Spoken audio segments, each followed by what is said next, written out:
Hello friends, उम्मीद है आप सभी लोग अच्छे होंगे। तो जैसा कि हम आज शुरुआत करेंगे इस किताबों का, और देख रहे हैं लुसेंट वस्तुनिष्ठ समान ज्ञान है ये किताब है जो हम बार बार आपको दिखाते हैं, याद रहे आपको, है ना। 10 किताब पढ़ने से बेहतर है किसी एक किताब पर बार बार जोर दिया जाए, ध्यान दिया जाए, यही अच्छा है। हम लोग जब रिवीजन करते हैं तो रिवीजन के क्रम में क्या होता है ना कि 10 मटेरियल 10 किताबें पढ़ते हैं और ये सबसे ज़्यादा कन्फ्यूजन पैदा करता है। अगर आप चाहते हैं कि आपका रिजल्ट हो और आप चाहते हैं कि आपका लेवल कटअप के ऊपर पार करे तो एक किताब को बार बार पढ़िए, एक ही प्रैक्टिस सेट को इतना बार बनाइए, है ना, कि आपका जो तैयारी है वह सटीक रूप से संपूर्ण हो जाए। ठीक है, तो देखिए इस किताबों में जो हम लोग शुरुआत करने जा रहे हैं एकदम शुरू से शुरू करेंगे, है ना, शुरू से शुरू करेंगे। और शुरुआत ही है इसका इतिहास में अगर देखिएगा तो सामान्य परिचय, जहाँ से 45 प्रश्न आपसे पूछे गए हैं, शुरू से शुरू करेंगे और इसको लास्ट तक खत्म करेंगे। अगर तैयारी हो गया आपका, इतना अगर कर लिए तो कोई भी कंपटीशन आपसे छूटने नहीं जा रहा है ना। और हम लोग बहुत बढ़िया तरीके से इसको कंप्लीट करते चलेंगे, topic by topic by topic.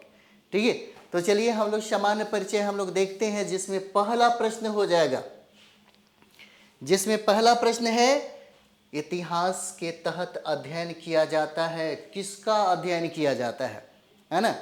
तो ये अतीत का क्रमबद्ध जो घटना है उसी का अध्ययन किया जाता है। इसका आंसर ए हो जाएगा, अतीत का अध्ययन किया जाता है इसमें।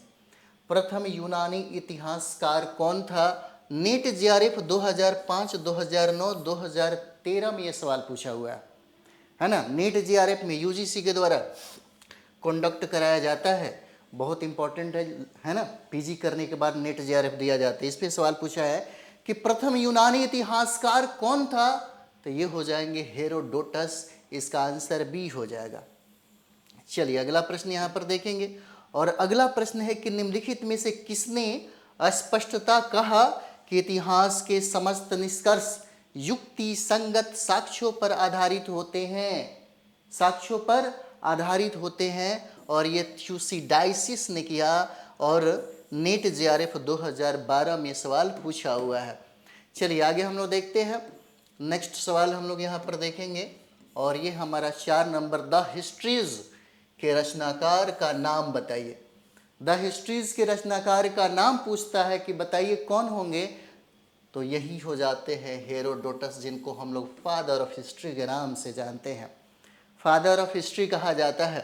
इतिहास के पिता, द फादर ऑफ हिस्ट्री की पदवी सही अर्थों में निम्न में से किससे संबंधित हो जाएगा? किससे संबंधित हो जाएगा? हेरोडोटस से, जिन्होंने द हिस्ट्रीज नामक एक पुस्तक लिखी। इतिहास अपने को दोहराता है। कथन बहुत इंपॉर्टेंट है। कथन कभी कभी पूछता है आपके एग्जाम में, इसलिए कथन को ज़्यादा फोकस करना जरूरी है। इतिहास अपने को दोहराता है, यह कथन किसका है ना। यह कथन किसका हो जाएगा यहाँ पे? तो देखिए हिगेल ने यह बात कही थी, हिगेल ने, ये आंसर होगा। चलिए अगला सवाल हम लोग यहाँ पर देखेंगे, 7 नंबर सवाल, और 7 कहता है कि हम इतिहास से यही सीखते हैं कि आदमी इतिहास से कभी कुछ नहीं सीखता, है ना। बहुत बढ़िया कथन है। हम इतिहास से यही सीखते हैं कि आदमी इतिहास से कभी कुछ नहीं सीखता, है ना, कभी कुछ नहीं सीखता। और इसका आंसर क्या होगा? तो देखिए ये बात हिगेल ने कहा था, आंसर ए हो जाएगा। 8 नंबर, किसका कथन है समस्त इतिहास वर्ग संघर्ष का इतिहास है? बहुत फेमस ये कथन है ना, बहुत ये फेमस कथन होता है, इंपॉर्टेंट है। किसका कथन है कि समस्त इतिहास वर्ग संघर्ष का इतिहास है? तो ये कार्ल मार्क्स के द्वारा, है ना, कार्ल मार्क्स के द्वारा कहा गया था। नेक्स्ट सवाल हम लोग यहाँ पर देखेंगे, 9 नंबर सवाल है ना। कहता है कि निम्नलिखित में से कौन सा एक इतिहास के विषय में मार्क्स के दृष्टिकोण का संक्षिप्त वर्णन करता है? संक्षिप्त वर्णन करता है, तो ये हो जाएगा इतिहास शोषक और शोषित वर्गों के बीच संघर्ष का सिलसिला है ना। इतिहास जो है, इतिहास शोषक और शोषित वर्गों के बीच में क्या है, संघर्ष का यह एक सिलसिला है, ये वर्णन किया गया है मार्क्स के द्वारा। निम्नलिखित में से किसने द्वंद्वात्मक भौतिकवाद के सिद्धांत का प्रतिपादन किया? और ये देखिए सीडीएस 2010 में ये सवाल पूछा है। अभी हम लोग जिन प्रश्न को कर रहे हैं टीजीटी 2016 में ये सवाल पूछा, निम्नलिखित में से किसने द्वंद्वात्मक भौतिकवाद के सिद्धांत का प्रतिपादन करता है? तो इसका आंसर क्या होगा, मार्क्स हो जाएगा, मार्क्स, है ना। एक बात यहाँ समझने की जरूरत है।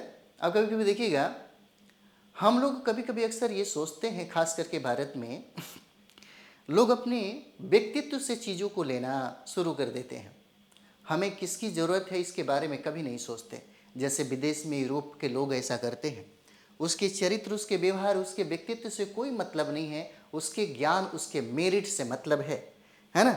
अगर देखा जाए तो मार्क्स जो थे ना, मार्क्स मतलब दुनिया के सबसे बड़े विद्वान कहा जा सकता है, लेकिन कुछ चीज़ें इनके ज़िंदगी में थी, जिस तरह से महात्मा गांधी के बारे में कहा जाता है ना। इन्होंने सिद्धांत दिया, और ये सिद्धांत अगर देखा जाए तो पूरे विश्व में सबसे ज़्यादा प्रसिद्ध है, और युवाओं को इनकी विचार बहुत ही ज़्यादा पसंद आती है ना, बहुत ज़्यादा पसंद आती है। मार्क्स तो ये बात कहते हैं कि पुरुषों को, है ना, बड़ी मतलब कंट्राडिक्शन इस सब समझिए कि शब्द में है। बहुत गहराई से जब पढ़िएगा मार्क्स के बारे में तो आपको पता चलेगा। उन्होंने कहा था कि एक पुरुष को हमेशा कुंवारी कन्याओं का उपभोग करना चाहिए। सोचिए, एक बहुत बड़ा, है ना, फिलोसफर, एक दार्शनिक, है ना, बहुत सारा चीज़ें हैं इनके साथ जुड़ा हुआ है। पढ़िएगा तो पता चलेगा। चलिए, बीच में हम लोग बात भी करते रहेंगे। नेक्स्ट हमारा ये सवाल है 11 नंबर। यहाँ पे कहता है कि कार्ल मार्क्स ने वर्ग संघर्ष की प्रक्रिया को निम्नलिखित में से किस सिद्धांत की मदद से समझाया है? किस सिद्धांत की मदद से समझाया? तो इसका आंसर डी हो जाएगा, द्वंद्वात्मक भौतिकवाद। यूपीएससी 2011 में यह सवाल पूछा है ना। यूपीएससी में इतिहास विगत की राजनीति है, यह कथन किसका है? नेट जेआरएफ 2004 और 13 में सवाल पूछा हुआ। इतिहास विगत की राजनीति है, इसका आंसर हो जाएगा, सीले ने यह बात कही थी। आंसर इसका हो जाएगा सी, सीले ने यह बात कही थी। चलिए, नेक्स्ट हमारा अगला सवाल यहाँ पर हम लोग देखते हैं 13 नंबर, है ना, 13 नंबर सवाल। और 13 का यहाँ पे आंसर इसका हो जाएगा, है ना। अगर आंसर इसको देखिएगा तो ए आंसर हो जाएगा। 1 का 3 हो जाता है, यानी कि ओकशाट जो है, सच यह है कि इतिहास में अतीत वर्तमान के साथ बदलता है ना। और बी का 4 हो जाएगा यहाँ पे। बी का ट्रेवेलियन जो है, ये कहते हैं कि इतिहास का महत्व वैज्ञानिक नहीं है। सी का आंसर कॉलिंग वुड जो है, ये कहते हैं कि संपूर्ण इतिहास विचारों का इतिहास है। बच गया 1, तो डी का आंसर हो जाएगा 2। इतिहास स्वतः मात्र एक विज्ञान है, इससे कम नहीं और इससे अधिक नहीं है। इस तरीके से आंसर इसका ए हो जाएगा। चलिए, अगला प्रश्न हम लोग यहाँ पर देखते हैं, और अगला प्रश्न आपका हो जाएगा 14 नंबर। और 14 नीट जेआरएफ 2019 में सवाल पूछा गया है।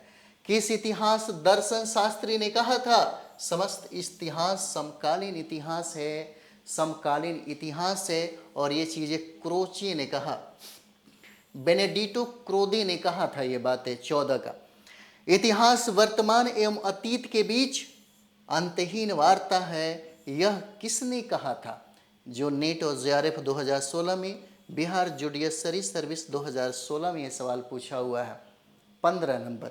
और ये कहा था E.H. कार के द्वारा कहा गया, इंपॉर्टेंट हो जाता है ना, ये इंपॉर्टेंट है। नेक्स्ट सवाल हम लोग यहाँ पर देखेंगे 16 नंबर। चलिए, 16 नंबर सवाल हम लोग यहाँ पर देखते हैं। तिथियों के साथ प्रयुक्त होने वाला बीसी, है ना, किसका संक्षिप्तकार हो जाता है? बीसी, बीसी मतलब बिफोर क्राइस्ट। ये कोई सिंपल, बहुत ही मुश्किल सवाल नहीं है, बहुत ही इजी सवाल है। कहता है कि तिथियों के साथ प्रयुक्त होने वाले एडी का पूर्ण रूप क्या होता है? एडी का पूर्ण नाम, है ना, 17 एडी का। तो ये हो जाएगा एनो डोमिनो हो जाएगा, ए डी, है ना, एनो डोमिनी हो जाएगा। चलिए अगला सवाल हम लोग देखेंगे 18 नंबर, है ना। चलिए 18 नंबर सवाल देखिए, इंपॉर्टेंट हो जाएगा 18 नंबर सवाल। वर्ष 50 ईसा पूर्व, है ना, वर्ष 50 ईसा पूर्व क्या होगा? तो देखिए इसका आंसर बी होगा, वर्ष 150 ईसा पूर्व के बाद आता है। वर्ष 1015 ईस्वी किस शताब्दी में आता है ना। एक दो सब्जेक्ट टॉपिक कर लीजिएगा ऐतिहासिक स्रोत में, इसके बाद जो टॉपिक आएगा आपके एग्जाम में सबसे ज़्यादा सवाल पूछा जाता है, इसके बाद से, है ना, इसके बाद से सबसे ज़्यादा सवाल पूछा जाता है। 1015 ईस्वी किस शताब्दी में आता है? तो किस शताब्दी में आएगा? तो 11वीं शताब्दी, है ना, ईस्वी में आ जाता है। चलिए अगला सवाल हम लोग यहाँ पर देखते हैं 20 नंबर सवाल, और 20 का, है ना, यहाँ पे 20 का क्या होगा? तो चलिए 20 का हम लोग देखते हैं आंसर क्या है ना। चलिए यूपीएससी 1995 में ये सवाल पूछा हुआ है ना, यूपीएससी 1995 में ये सवाल पूछा हुआ है। चलिए थोड़ा छोटा कर दिए ताकि आपको भी दिखेगा, है ना। और देखिए इसका आंसर डी हो जाएगा, 4 3 2 1, है ना, 1 का 4 होगा, 1 का आंसर इसमें 4 होता है। विक्रम संवत 58 ईसा पूर्व में प्रारंभ किया गया, है ना। और यहाँ पे शक संवत की अगर बात करिएगा, शक संवत तो ये 78 ईस्वी में प्रारंभ किया गया, है ना। गुप्त संवत जो है ये गुप्त संवत 320 ईस्वी में प्रारंभ किया गया, ठीक है। और कली संवत जो है यह आपको 3102 ईसा पूर्व में इसको प्रारंभ किया गया। इस तरीके से आंसर इसका क्या होगा? डी। यूपीएससी 1995 में यह सवाल पूछा हुआ है। चलिए अब देखते हैं हम लोग यहाँ पर, है ना। चलिए अब देखिए विक्रम संवत प्रारंभ हुआ, विक्रम संवत प्रारंभ हुआ, कब से प्रारंभ हुआ? इसका आंसर हो जाएगा 58 बीसी हो जाता है, ईसा पूर्व हो जाएगा, ठीक है। शक संवत का प्रारंभ किस सम्राट के शासनकाल में? 78 ईस्वी में हुआ था, और एसएससी 2000 में, 2008 में, और सीआरएफ 2008 में, वेस्ट बंगाल पीसीएस में 2008 में, जेपीएससी 2008 में यह सवाल पूछा हुआ। देखिए कितना इंपॉर्टेंट है यह सवाल है आपके लिए, है ना। और इसका आंसर हो जाएगा क्या? कनिष्क। कनिष्क द्वारा शक संवत को प्रारंभ किया गया। भारत का राष्ट्रीय पंचांग, है ना, मतलब नेशनल कैलेंडर किस संवत पर आधारित है? तो यह किस संवत पर आधारित हो जाएगा? और ये होता है शक संवत पर आधारित। इसका आंसर सी होगा, इंपॉर्टेंट है, एसएससी 1999 में सवाल पूछा हुआ है। चलिए 24 नंबर, गुप्त संवत 319 से 320 ईस्वी को प्रारंभ करने का श्रेय किसे दिया जाता है ना। 24 नंबर किसे दिया जाता है? तो ये देखिए चंद्रगुप्त प्रथम को दिया जाता है। इसका आंसर ही हो जाएगा, चंद्रगुप्त प्रथम ने गुप्त संवत का प्रारंभ किस उपलक्ष्य में किया? किस उपलक्ष्य में किया गुप्त संवत का? 25 नंबर, तो यहाँ पर देखिए अपने राज्यारोहण के स्मारक के रूप में इसने इसे इजाद किया, प्रारंभ किया। चलिए नेक्स्ट सवाल हम लोग यहाँ पर देखेंगे, 26 नंबर सवाल है, थोड़ा सा बड़ा कर दिया जाए, है ना। निम्न कथनों पर विचार कीजिए तथा नीचे दिए गए कूट से सही उत्तर चुनिए। सही उत्तर चुनना है हमको, तो यहाँ पे सही उत्तर क्या होगा? 1 2 3 4, 1 2 3 हो जाएगा। और उत्तर प्रदेश के पीसीएस 2011 में सवाल पूछा है, विक्रम संवत कितना, है ना, कितना? 58 ईसा पूर्व, शक संवत 78, गुप्त संवत 319, और मुसलमान शासन का युग जो है ये शुरू हुआ, ये गलत दिया हुआ है। इस तरीके से सही आंसर 1 2 3 हो जाएगा।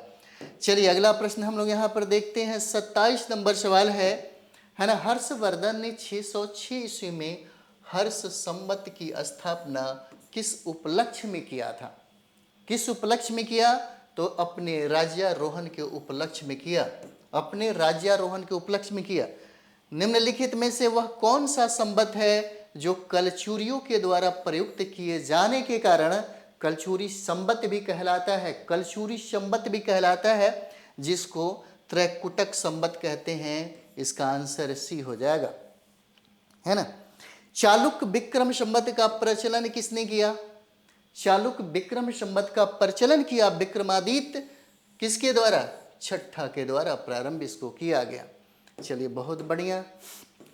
30 नंबर सवाल हम लोग यहाँ पर देखेंगे, है ना।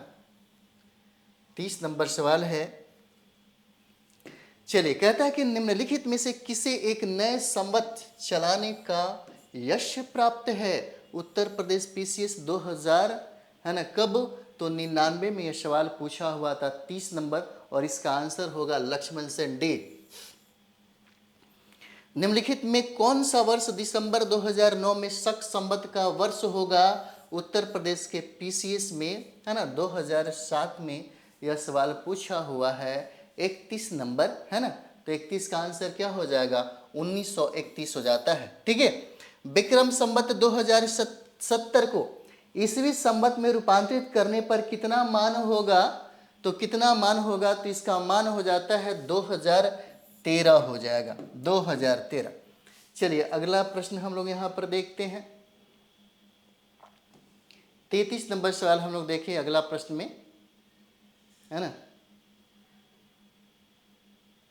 चलिए 33 नंबर सवाल है।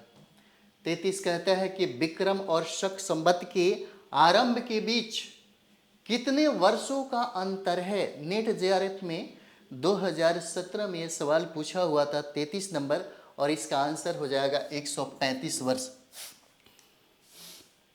पुलकेशिन प्रथम का बादामी अभिलेख शक वर्ष 465 का दिनांकित है। यदि इसे विक्रम संवत में दिनांकित करना है तो वर्ष यह क्या होगा, है ना।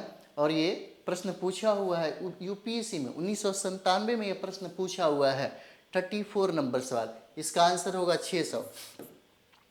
राजस्थान सरकार के कैलेंडर में, है ना, विक्रम संवत 2063 लिखा हुआ है, तो शक संवत इसका क्या होगा? शक संवत तो इसका हो जाएगा 1928 शक संवत हो जाता है। चलिए यहाँ पे हम लोग 36 नंबर सवाल देखते हैं, और 36 नंबर सवाल है कि पुरातत्व में अस्तर विन्यास पद्धति निम्नलिखित में से किसको समझने के लिए प्रयुक्त की जाती है ना। किसको समझने के लिए प्रयुक्त किया जाता है? तो प्रयुक्त किया जाता है भौतिक अवशेष के, है ना, क्रमिक निक्षेप के लिए, है ना, इसको प्रयुक्त किया जाता है। कार्बन 14 तिथि निर्धारण पद्धति का विकास किसने किया, है ना? किसने किया कार्बन 14 तिथि निर्धारण का? और ये देखिए ये किया है बिलर्ड, है ना, लिबवी के द्वारा किया गया। इसको डी आंसर हो जाएगा। चलिए नेक्स्ट हम लोग यहाँ पर देखेंगे 38 नंबर सवाल है ना।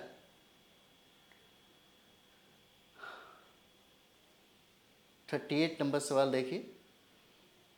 चलिए 38 नंबर सवाल, काष्ठ, अस्थि और शंख के पुरातत्वीय नमूनों का काल निर्धारण करने के लिए निम्नलिखित में से कौन सा अपनाया जाता है? यहाँ पे, है ना, कौन सा अपनाया जाता है? तो ये कार्बन 14 पद्धति जो है इसी को अपनाया जाता है। आंसर ए हो जाएगा। चलिए यहाँ पर देखते हैं, कार्बन डेटिंग निम्न की आयु निर्धारण हेतु प्रयुक्त होती है ना। और उत्तराखंड के पीसीएस 2008 में ये सवाल पूछा हुआ है, और इसका आंसर क्या होगा? जीवाश्म हो जाएगा।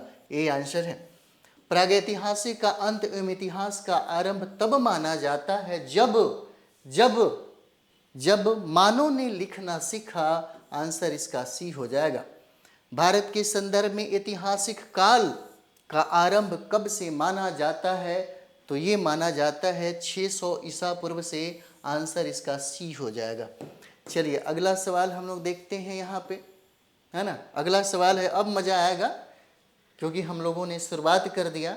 दिन में हो सकता है कि 2-3 वीडियो आपको मिलता रहेगा, थोड़ा वर्क किया जा रहा है ताकि एग्ज़ाम बहुत नज़दीक है आप लोगों का, है ना। चलिए, सिंधु सभ्यता को आदि ऐतिहासिक सभ्यता कहा जाता है क्योंकि इसमें यह प्रमाण मिला है। प्रमाण क्या मिला है? तो लेखन, है ना। सिंधु सभ्यता में एक लिपि प्रारंभ हुआ, है ना। सिंधु सभ्यता की लिपि को आज तक पढ़ा नहीं गया, जिसको हम लोग पिक्टोग्राफी, भाव चित्रात्मक लिपि के नाम से जानते हैं।